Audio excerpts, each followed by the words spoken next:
예, 태어날 때부터 스마트폰이 있고 또 PC가 있고 이런 세대를 MZ세대라 그럽니다. 아마 1980년도부터 2000년대 초반에 속한 나이를 칭해서 MZ세대라 그렇게 말을 하고 있습니다. 이들은 이 스마트폰이나 PC가 자기의 어떤 생활의 도구가 됐습니다. 그러나 일명 좀 꼰대 세대라고 하는 어른 세대들은 필요할 때만 이렇게 PC를 찾고 스마트폰을 찾는 경우가 있습니다. 그러다 보니까 게임을 벌린다면은 이 상대가 안 됩니다.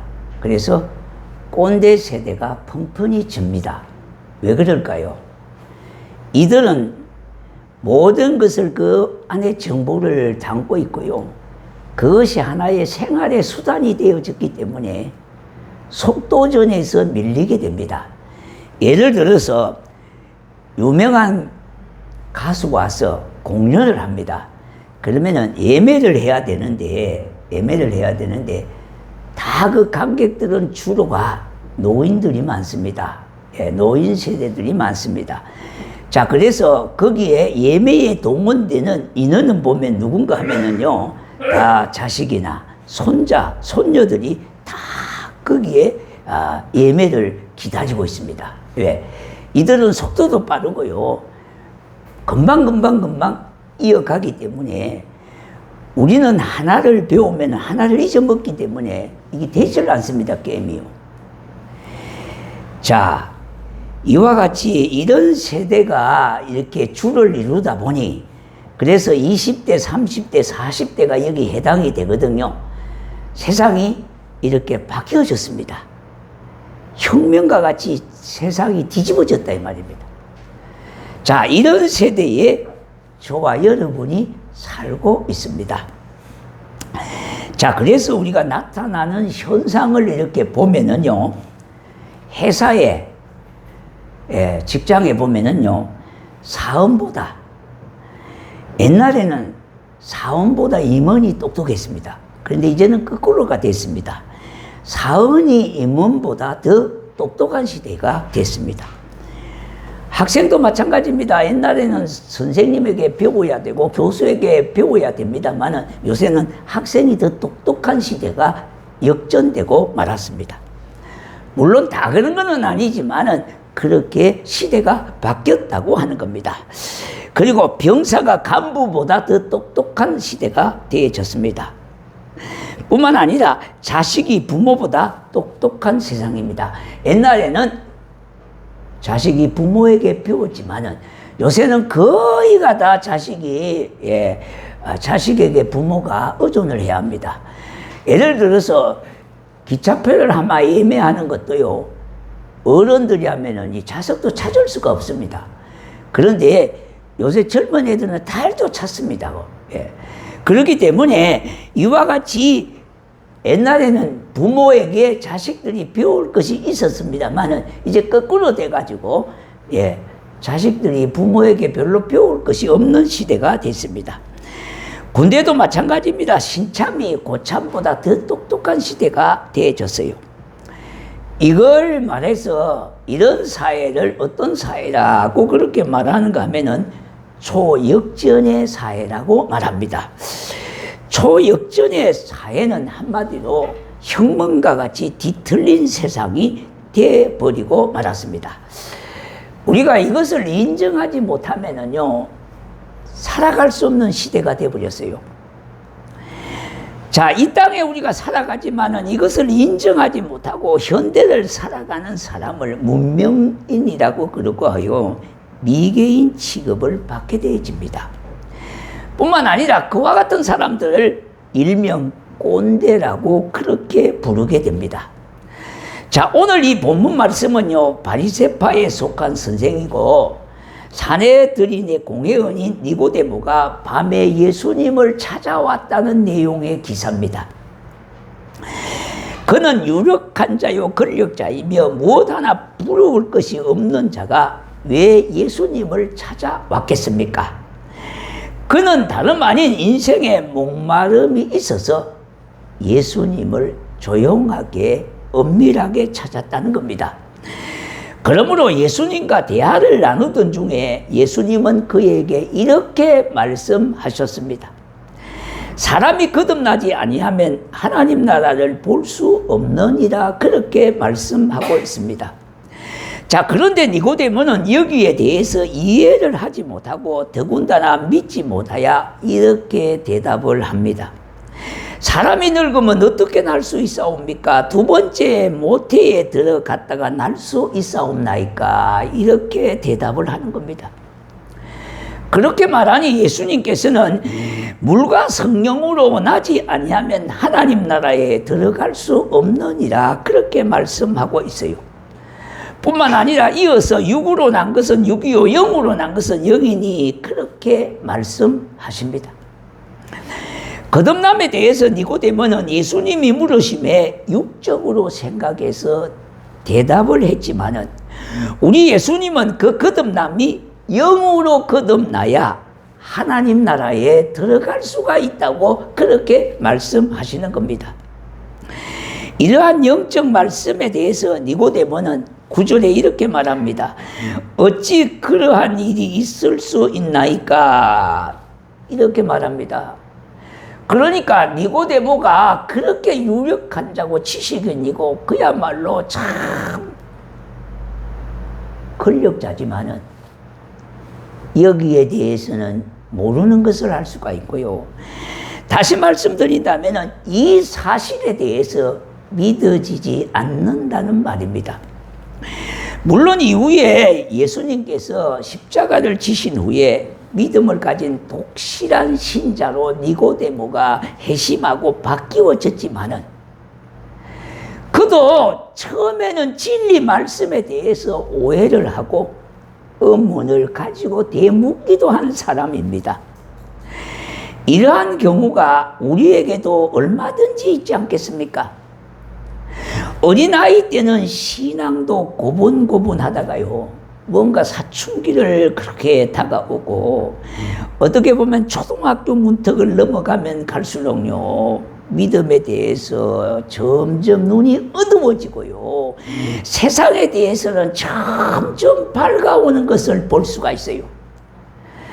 그러다 보니까 어린아이가 어릴 때는 신앙생활이 좀 고분고분하고 순탄하지만은 나이가 들면 들수록 세상의 눈이 밝아지고 함으로 결국은 말씀에서 멀어지게 되어지는 것을 허다하게 볼 수가 있습니다. 어린아이들도 학교에서 뭘 좀 배우면요 잘 안 믿어진다고 하는데 우리 모두가 다 성장한 성인들 아닙니까? 그런데 이것이 믿어지겠느냐 이 말입니다.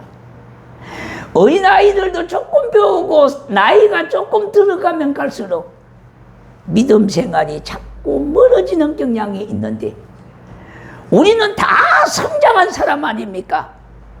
어떻게 이것이 일반적으로 믿어질 수가 있겠느냐 이 말입니다. 안 믿어지는 것이 당연한 말씀이에요. 그래서 우리가 자녀들에게 교육을 할 수 있는 자격이 못 되는 것을 알 수 있습니다. 왜? 나도 잘 안 믿는데 너는 어떻게 잘 믿겠느냐 이렇게 되는 겁니다. 물론 하나님의 말씀은요 성령이 역사함으로 인하여 은혜의 눈을 가져야 믿어지는 일입니다. 예수님은 성경에서 이런 말씀을 하셨는데 예수님이 무리로 걸어오셨다는 이야기요 우리 잘 알지 않습니까? 물이 변하여 포도주가 되고요 나일강이 피로 물들었다고 하는 사실, 그리고 우리가 성찬 때마다 듣는 이 얘기가 뭡니까? 생명의 떡이라고 하는 이 사실, 그가 예수님이 바로 생명의 떡이 되신다고 하는 사실, 인간적인 지식을 아무리 동원해도 통 이해가 되지 않는 말씀들 아닙니까? 이거 어떻게 믿어지겠느냐 이 말입니다.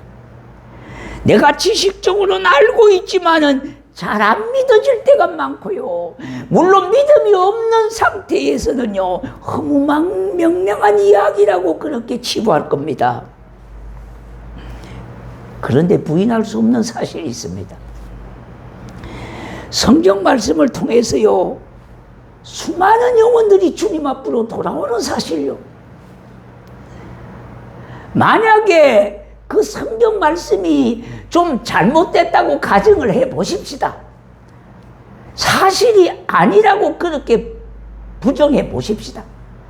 그런데 명확한 사실은 내가 왜 예수를 믿고 있다고 하는 사실이에요. 뿐만 아니라 나 같은 사람이 어떻게 예수님을 믿고 1년도 아니고 그것도 수십 년 동안 저와 여러분이 이 자리에 앉아있냐 이 말입니다. 그것이 만약 거짓말이고 부정적이고 아니라고 그런다면 어떻게 그것을 믿고 이 자리에 한두 번도 아니고 1년, 2년도 아니고 수십 년 동안 붙잡고 있겠느냐 이 말입니다. 여기에 대해서 답을 해보셔야 합니다.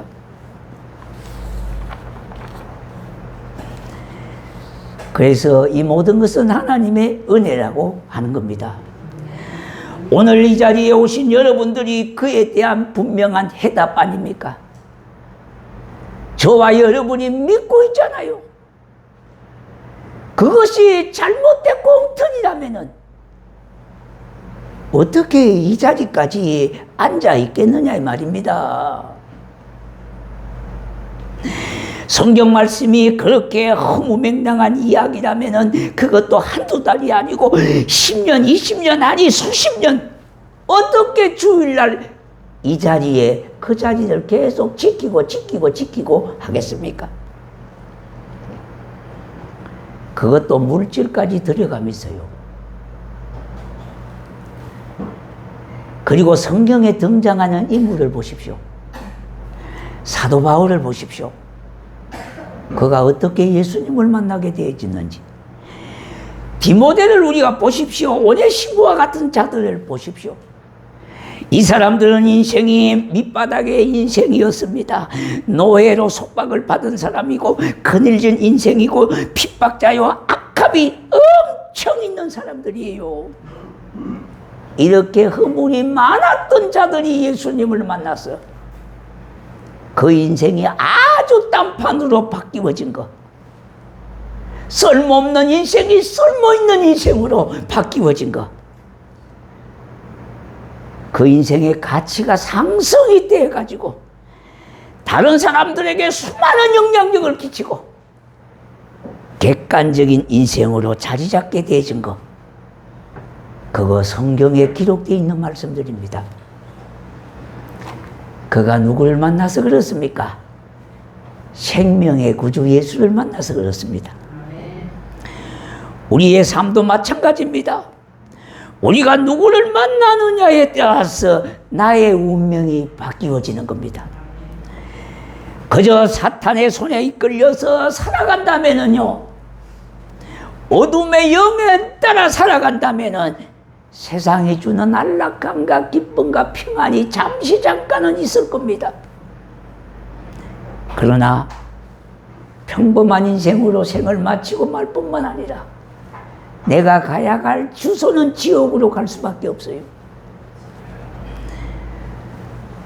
주나라에 말을 잘 다루는 그런 사람이 있었습니다.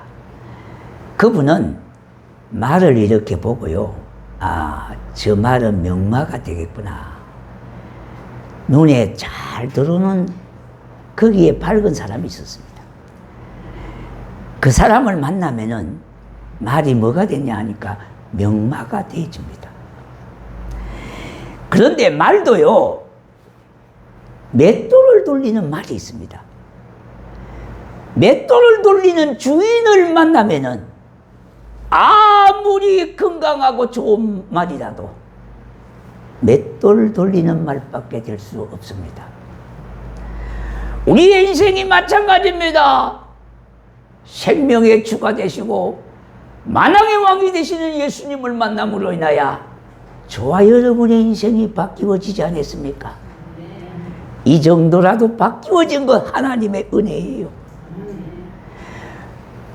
내 기준이나 다른 사람의 기준에 100%가 아니지만은 이것만큼 이렇게 변하게 되어진 것은 예수를 만남으로 되어졌다고 하는 겁니다.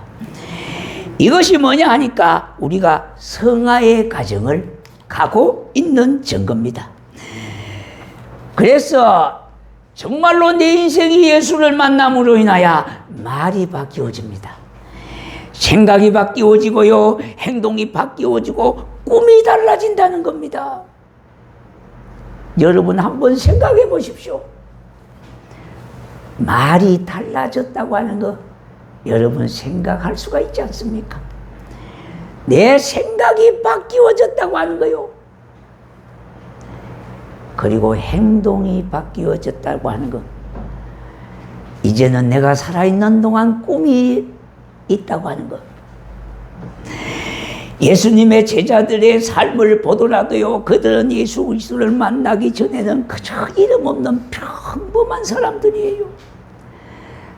가난한 어부였습니다. 그 당시에 어부는 엄청 가난한 쪽에 속한 사람들이에요. 사람들에게 손가락질 받는 세리였습니다. 사기치는 사람 아닙니까? 몸을 파는 여인들이었습니다. 그러나 그들이 예수 그리스도를 만난 이후에 그들의 삶은 변화되기 시작했습니다. 자신뿐만 아니라 세상을 변화시키고 전 세계에 영향력을 끼친 사람들이 되었습니다. 이디오피아 네시라고 하는 사람은 간다게 왕의 국고를 맡은 사람으로 예루살렘에 왔다가 돌아가는 길에서 자기가 탄 말 위에서 이사야 성경 53장을 읽게 됐습니다. 그걸 읽다가 그가 누구인가 묵상하는 중에 하나님이 보내주신 빌립을 만나 그분이 바로 예수라고 하는 사실을 알게 됐습니다. 그래서 그는 즉시 말에서 내려와 그 역개울에서 세례를 받고 변화되어 자기의 고국 에티오피아에 가서 내시로서 많은 사람들에게 복음을 전했을 뿐만 아니라 그 말씀을 통하여 아프리카 전체에게까지 선한 영향력을 끼친 사람이 되어졌던 겁니다. 성경 말씀을 통하여 내가 은혜를 받고 변화되어지니까 생명을 살리는 도구로 쓰임을 받게 된 겁니다. 또한 유대인 중에 유대인이요 로마 시민권을 가진 사울은요 예수 믿는 사람을 죽이기 위하여 자기 손에는 살생부를 잘 들고요 그렇게 앞장서서 예루살렘으로 향했습니다. 그런데 그가 다메섹 도상에서요 밝은 대낮에 갑자기 성강과 같은 빛을 보고 눈이 멀어져 버렸습니다.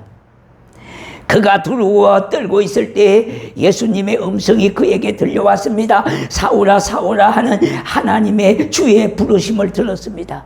그때 사울은 뭡니까? 주여 니시오니까 그렇게 묻는 겁니다. 그때 그에게 나는 네가 핍박하는 예수라고 말씀하십니다. 그는 그 말씀을 한마디에 즉시 예수님을 만나 마음이 변화되고 선지자 아나니아를 통하여 눈을 뜨게 됐습니다. 그는 성령으로 충만하여 즉시 세례를 받고 유럽뿐만 아니라 온 세계에 복음을 전하는 통로로 사용받게 되어졌습니다. 우리가 인쇄된 성경은요 이 말씀을 믿을 수 있나 없나 할 것이 아니라 저와 여러분의 삶이 이렇게까지 변화된 이유를 어떻게 설명할 수가 있겠습니까?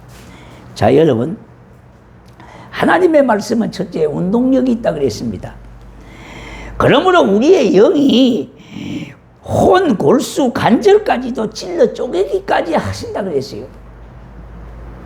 그래서 하나님의 말씀이 우리 심령 속에 들어오면은 우리가 온전하게 100% 그렇게 바뀌어지지는 않는다 하더라도 성화의 과정을 가고 있는 사람이기 때문에 예전과 비교해서 많이 바뀌어졌다고 하는 사실.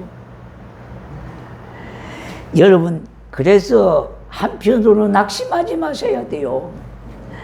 하루아침에 가치관은 변할 수 있지만 온전한 사람으로 되어가는 것은 죽을 때까지 해야 될 몫입니다. 성화의 몸이 영화로운 몸으로 바뀌어지기까지, 그때까지 꾸준하게 해야 될 것은 하나님의 은혜요 우리의 책임이기도 합니다. 자, 여러분, 누가복음 23장에 보면은 26절과 31절에 구레네 시몬이라고 하는 사람이 나옵니다. 그는 일찍이 예수를 믿은 사람이에요. 자, 그런데 마침 예루살렘에서 예수님이 빌라도에게 재판을 받으시고 십자가를 지신 그 십자가의 형에 처하게 되어 골고다 언덕을 향하여 끌고 가실 때에 많은 무리들이 그 뒤를 따랐습니다. 예수님이 십자가를 지시고 넘어지기도 하시고요. 또 뭡니까? 골고다로 가시는 그림에 지치기도 하시고 이렇게 따르면서 혼자 중얼중얼 거린 말이 있습니다. 아무 죄가 없는 예수님께서 십자가를 지게 하시다니 너무 마음이 아프다. 할 수만 있으면 내가 지고 갔으면 좋겠는데 혼자 마음속으로 중얼중얼거렸던 이 소식을, 이 말이 노마 군병이 듣게 되어져서 그러면 네가 지으라고 대신 지게 되어졌습니다. 물론 마음으로 그렇게 중얼중얼 했지만은 정말로 자기 스스로 지고 싶지 않았지만은 또요, 억지로 진 십자가였지만은 그가 그 십자가를 지고 가면서 은혜가 되고 하나님의 축복된 사람 중에 한 사람으로 쓰여지게 되어졌다는 겁니다. 저와 여러분이 성경을 보면은요, 얼마나 많이 보겠습니까? 그리고 여러분, 성경을 그렇게 볼 때에 복이 팍 간절한 마음으로 그저 성경을 보고 싶어서 눈이 뚫어지게 쳐다보고 그렇게 하는 날이 예수 믿고 나서 며칠만 된 그런 날이 있겠습니까? 한번 생각해 보십시오. 성경이 그렇게 땡기고 보고 싶다고 하는 그 날짜가, 그때가 몇 번이나 있었냐 이 말입니다. 그렇지만 억지로라도 지신 십자가가 복이 되고 은혜가 되어줬듯이 우리가 억지로라도 성경 말씀을 듣고 보고 읽고 깨닫고 지키고 행하니까 그것이 은혜가 되어지고 그것이 나의 삶의 능력이 되어지고 하나님의 지혜가 충만히 임함으로 인하여 세상을 능히 이길 수 있는 담력을 가지게 되고 믿음이 조금씩 자라게 되어졌다는 겁니다. 그래서 여러분, 이 말씀이 엄청 중요한 거예요. 한 어머니가 아이와 함께 이름 있는 선생님을 찾아와서 이렇게 말합니다. 우리 아이는 워낙 총명해서 하나를 가르치면 열을 아는 아이입니다. 잘 가르침을 부탁드립니다 하고 돌아갔습니다. 얼마 후에 그 어머니가 다시 찾아왔습니다. 어떻습니까? 매우 똑똑하죠.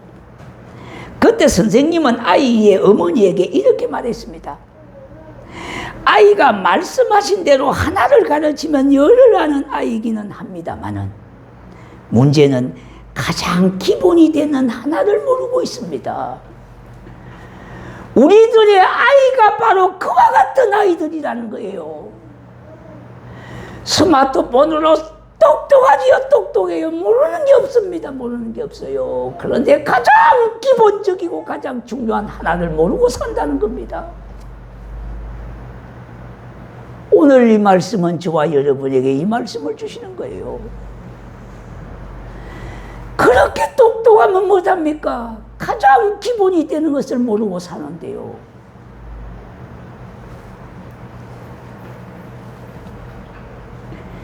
이와 같은 아이 이야기가 그 아이에게만 해당되는 것이 아니라 저와 여러분의 자녀들에게도 해당되지고요.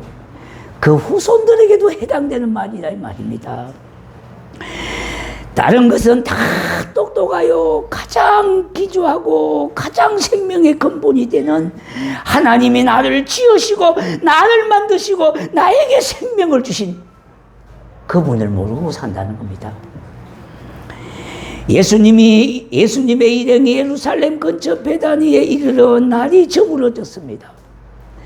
그곳에서 마르다라고 하는 여인이 예수님의 일행을 맞이해서 그 집에서 하루를 묵게 됐습니다. 저녁 준비에 마르다는 분주했으나 그의 여동생 마리아는 저녁 준비는 하지 아니하고 예수님의 발 옆에 앉아서 예수님에게 이 말씀 저 말씀을 듣고 계시는 믿습니다. 마르다가 참지 못했어. 주님, 제 동생이 저에게만 일을 맡기고 있는데 가만히 있습니까? 마리아들은 저를 좀 도와주려고 그렇게 일러주십시오. 그렇게 말하니까 예수님은 뭐라게 말씀했습니까? 마르다야 마르다야 하고 화난 그를 2번씩이나 다정하게 부르시면서 너는 많은 일에 마음을 쓰며 걱정을 하지만은 실제로 중요한 것은 한 가지다 이 말입니다. 마리아는 그 많은 것들 중에 참 좋은 몫을 택하였구나. 그것을 빼앗으면 안 된다고 말씀하시는 겁니다. 저녁 식사 대접이 필요 없다는 말이 아니라 그것에 집중할 것이 아니라 예수님을 모셨다면요 말씀 듣는 것을 우선해야 될 것 아니냐 이 말입니다. 우리가 예수를 믿는다면요 다른 것도 다 철저하게 해야 되겠죠. 그러나 하나님의 말씀보다는 더 중요하지 않다 이 말입니다.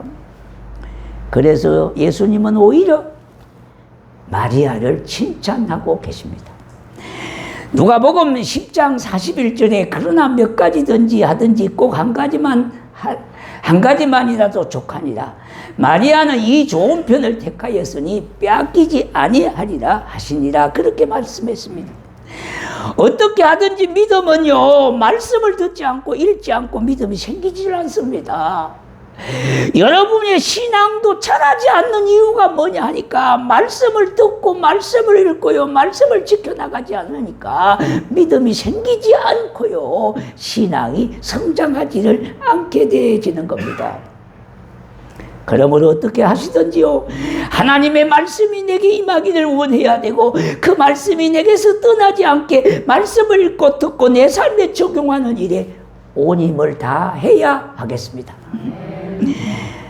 그렇게 할 때에 믿음이 자라고요 삶에 놀라운 변화가 오게 되는 겁니다. 더 나아가서 내 인생의 목마름이 해결되는 역사가 일어나게 될 것입니다. 왜 니고데모가 한밤중에 예수님을 찾았을까요? 그의 인생에 목마름이 있었기 때문에 찾았습니다. 아무리 권력을 갖고 있고 명예를 갖고 있고요 많은 지식을 갖고 있다 하더라도 예수님을 인생의 주인으로 맞이하지 못하고 나의 주인으로 모시지 못한 한 나에게 닥치는 인생의 목마름은 있을 수밖에 없는 것입니다. 이제 나도 이제부터 말씀으로 은혜 받고요 우리 주님 기뻐하시는 주님의 자녀가 되리라. 하나님의 자녀가 되리라. 이 다짐으로 살아가는 성도가 되시기를 주의 이름으로 축복합니다. 네, 우리 찬양하겠습니다.